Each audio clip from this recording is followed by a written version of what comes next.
Swastiastu.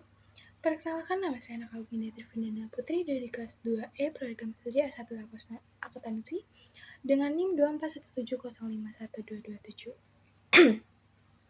Pada kesempatan kali ini saya akan mempresentasikan tugas LKM 7 mata kuliah agama Hindu yang bertema kehidupan setelah kematian. Pertama-tama, banyak orang ini berpikir ya bahwa kematian ini adalah akhir dari segalanya. Padahal dalam ajaran agama Hindu dan hasil penelitian spiritual, kematian justru merupakan awal dari perjalanan baru bagi jiwa. Jiwa manusia itu tidak mati bersama tubuhnya. Saat tubuh fisik tidak lagi berfungsi, jiwa yang terdiri dari unsur-unsur halus seperti pikiran, intelek, dan ego tetap hidup dan melanjutkan eksistensinya di alam lain. Menurut spiritual Hindu, tubuh manusia itu terdiri dari 4 bagian, yaitu tubuh fisik yang kita lihat, tubuh mental yang mengatur pikiran dan emosi, tubuh kasual yang menyimpan ingatan dan intelektual, serta tubuh suprakausal yang menjadi pusat ego halus. Nah, saat kematian terjadi, tubuh fisik ini ditinggalkan, sedangkan tubuh halus inilah yang melanjutkan perjalanannya ke alam eksistensi berikutnya. Ternyata di alam semesta ini ada 14 tingkatan alam eksistensi. 7 diantaranya termasuk alam positif, seperti surga dan tingkat spiritual yang tinggi. Sedangkan 7 sisanya termasuk ke alam negatif, yang sering kita kenal sebagai neraka. Jiwa yang semasa hidupnya banyak berbuat baik, melakukan latihan spiritual, itu akan naik ke alam positif. Sedangkan jiwa yang penuh dengan dosa dan kejahatan akan turun ke alam negatif. Masing-masing dari 7 tingkatan ini, di alam positif tuh ada bulok atau alam bumi, tempat hidup fisik manusia. Lalu ada bufalok, itu untuk jiwa yang memiliki kesadaran spiritual yang rendah. Ketiga ada swargalok, yaitu surga, untuk jiwa yang penuh pahala. Yang keempat ada maharlok, yaitu jiwa yang telah melampaui ikatan duniawi. Yang kelima ada janalok, tempat para resi dan makhluk suci. Yang keenam ada tapolok, itu untuk jiwa yang menjalani disiplin spiritual tingkat tinggi. Yang ketujuh satyalok, itu alam tertinggi yang penuh cahaya dan kesadaran Tuhan. 7 alam negatifnya neraka ini, yang pertama ada fatal pertama, penderitaan ringan akibat kesalahan kecil.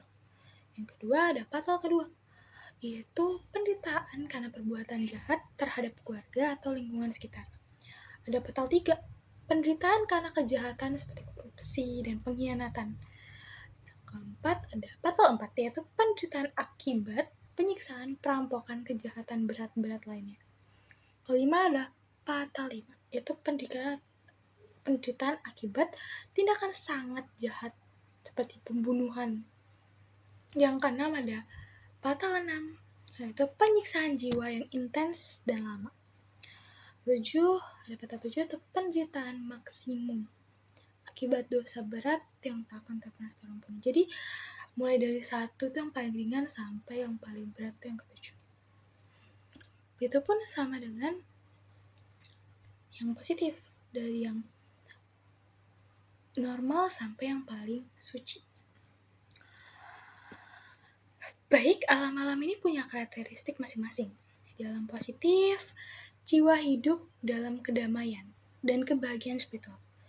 Sementara di alam negatif, jiwa mengalami penderitaan, ketakutan, bahkan menjadi roh gentayangan. Karena jiwanya belum tenang. Alam ini juga digambarkan dengan warna-warna tertentu.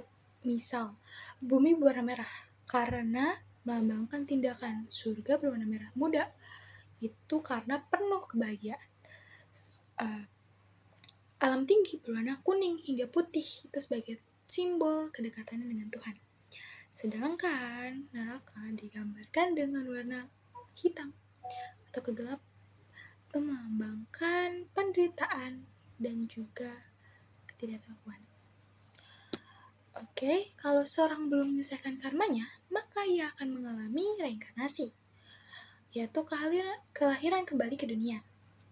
Tujuannya adalah untuk melunasi hutang-hutang atas karma yang telah diperbuatnya, baik itu berupa pahala maupun dosa. Namun, jiwa-jiwa yang telah mencapai tingkat spiritual tinggi, seperti Mahalok dan Tajanalok, tidak perlu reinkarnasi, kecuali mereka memilih untuk membantu manusia sebagai pembimbing spiritual. Dalam ajaran ini, jujur, sudah dijelaskan tentang neraka dan berbagai tingkatan penderitaan di artikel tersebut.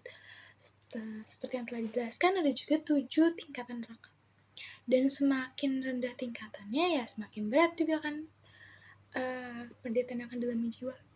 Penderitaan ini bukan karena hukuman, tapi juga karena penyesalan akan tindakan buruk yang pernah dilakukan dan keinginan duniawi yang belum terpenuhi.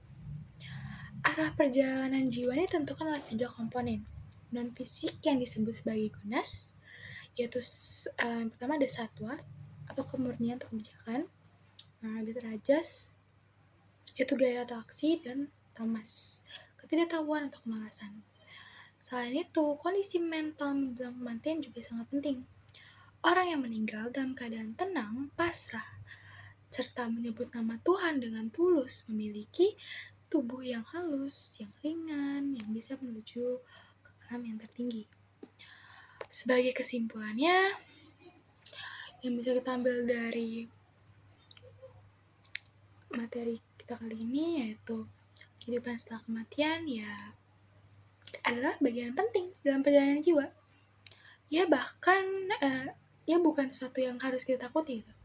Justru motivasi gitu untuk kita agar hidup bisa lebih baik, melakukan hal yang bijak, melatih spiritual, mengurangi ego-ego kita, mengurangi tindakan buruk.